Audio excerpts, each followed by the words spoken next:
नमस्ते दोस्तों, आपने नरेंद्र मोदी को यह बोलते हुए जरूर सुना होगा, अगर देश के पहले प्रधानमंत्री सरदार वल्लभ भाई पटेल होते। इस बात में कितना झूठ है और कितना सत्य है, चलिए हम लोग आज जानते हैं। भारत देश का पहला आम चुनाव 25 अक्टूबर 1951 से 21 फरवरी 1952 के बीच में हुई थी और सरदार वल्लभ भाई पटेल की मृत्यु 1950 को हुई थी। सरदार वल्लभ भाई पटेल की मृत्यु के एक साल बाद चुनाव होती है, फिर भी लोग ये क्यों कहते हैं कि भारत देश का पहला प्रधानमंत्री सरदार वल्लभ भाई पटेल को होना चाहिए? क्या नरेंद्र मोदी की बात झूठ है? चलिए हम लोग इसे दूसरा तरीका जानते हैं। भारत का अंतरिम सरकार, जिसे भारत का अंतिम सरकार भी कहा जाता है, इसका गठन 2 सितंबर 1946 को हुई थी।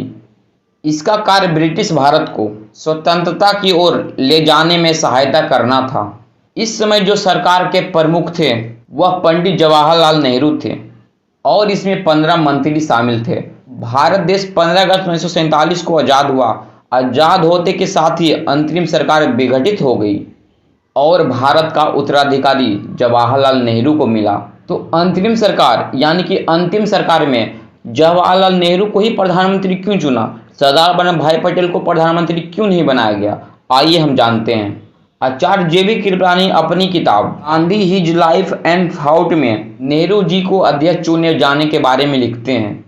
15 में से 12 चुनावी क्रांतियों ने सरदार वल्लभ भाई पटेल का नाम जिक्र किया और बाकी 3 ने आचार्य कृपलानी एंड सीता रमैया का नाम जिक्र किया। किसी ने जवाहरलाल नेहरू का नाम जिक्र नहीं किया क्योंकि सबको पता था जवाहरलाल नेहरू कैसे आदमी थे। आपको पता होना चाहिए कि जवाहरलाल नेहरू किस प्रकार के इंसान थे।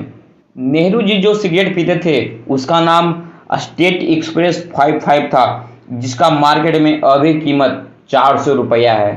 वह व्यक्ति जो एक दिन में 20 से 25 सिगरेट पीता है, जिस नेता की कई बेकार तस्वीरें विदेशी महिलाओं के साथ वायरल होती थी, इसी कारण से किसी ने जवाहरलाल नेहरू का नाम जिक्र नहीं किया। जब यह बात महात्मा गांधी को पता चली तो उनका होश उड़ गया था और उन्होंने आचार्य कृपलानी और सीता रमैया का नाम वापस लेने को कहा, लेकिन सरदार पटेल ने अपना नाम वापस नहीं लिया। इसके बाद महात्मा गांधी ने सरदार वल्लभ भाई पटेल को एक खत लिखे और अपना नाम वापस लेने को कहा। जब ये खत सरदार वल्लभ भाई पटेल को मिली तब उन्होंने कहा कि गांधी जी, अगर आप बोलते हैं तो मैं अपना नाम वापस लेता हूँ। इसके बाद सरदार वल्लभ भाई पटेल ने अपना नाम वापस ले लिए थे। मशहूर पत्रकार दुर्गा दास अपनी किताब India from Curzon to Nehru and after में लिखते हैं, इतने विरोध होने के बावजूद गांधी जी ने नेहरू को क्यों चुना? तब गांधी जी ने कहा था जवाहरलाल नेहरू दूसरे नंबर पर आने के लिए कभी तैयार नहीं थे और अंतर्राष्ट्रीय विषयों को पटेल से अच्छे समझते हैं, इसलिए गांधी जी नेहरू जी को अंतरिम प्रधानमंत्री के रूप में देखना चाहते थे। इसलिए मैं या इंडिया के कोई भी आदमी, चाहे वो नरेंद्र दामोदर मोदी क्यों ना हो, ये सब जरूर बोलते हैं अगर भारत के प्रथम प्रधानमंत्री सरदार वल्लभ भाई पटेल होते तो इंडिया कुछ और ही रहता। मैं एक सरल उदाहरण देके और समझाता हूँ। भारत देश 15 अगस्त 1947 को आज़ाद हुआ। ठीक इसी समय पाकिस्तान भी आज़ाद हुआ। पाकिस्तान ने 22 अक्टूबर 1947 को भारत देश पर आक्रमण कर दिया।